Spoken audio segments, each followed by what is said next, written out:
Je casse tous les stéréotypes qu'on peut se faire sur une victime de violence sexuelle. Un homme qui plus est rugbyman et qui dit apaisément qu'il a été violé, ça fait le sujet. Je suis la preuve qu'on peut s'en sortir, mais pour ça il faut parler. La honte doit changer de camp, on n'est pas coupable, on est victime. Et moi, si je n'avais pas parlé, je pense que je ne serais peut-être pas devant cette caméra aujourd'hui. Non, moi j'ai été violé de mes 11 ans et demi à 16 ans, ça a duré 4 ans. Ça se passait au retour de mes entraînements de rugby ou des répétitions de musique, où mes parents avaient entièrement confiance en lui. Et pour moi, c'était le mari de ma cousine, donc il était vraiment dans le cercle familial très proche. Ce que ne savaient pas mes parents, c'est que 5 minutes avant de me ramener et me violer, 5 minutes après, il buvait le café avec mes parents. Non, moi, j'ai pu parler que 18 ans après les premiers actes subis, les premiers vols subis, grâce à un ami d'enfance, Mathieu, qui avait un comportement sexuel dissolu et qui a fait une hypnose partielle et qui a révélé des viols qu'il avait subis lui aussi pendant tout un été.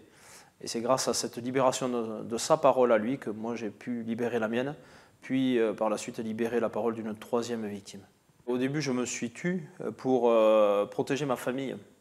Protéger ma cousine, que je considérais comme ma sœur. Et effectivement, c'est un regret que j'ai, c'est le regret que je partage aussi avec beaucoup de victimes.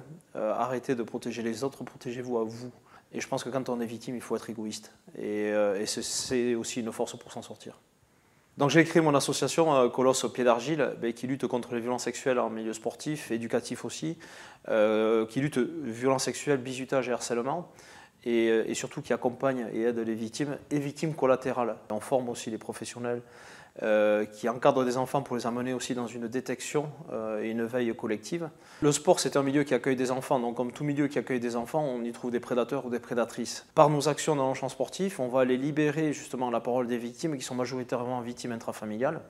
Et c'est grâce à ces actions dans le sport qu'on va les libérer. Aujourd'hui, on mène un combat qui dérange, mais qui ne devrait pas être genré. Et malheureusement, j'ai la folle habitude de devoir rappeler que les hommes aussi on peut être victimes. Donc effectivement, aujourd'hui, je me rends compte que dès que je suis visible, moi pour le coup, il y a beaucoup d'hommes qui nous sollicitent. Et le plus vieux que j'ai reçu, il avait 87 ans. Il n'avait jamais parlé.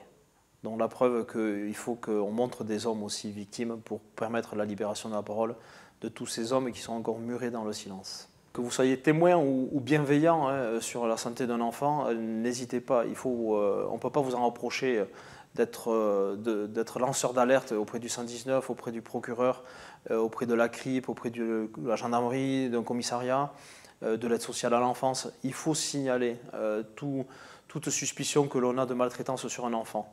On ne peut pas vous le reprocher.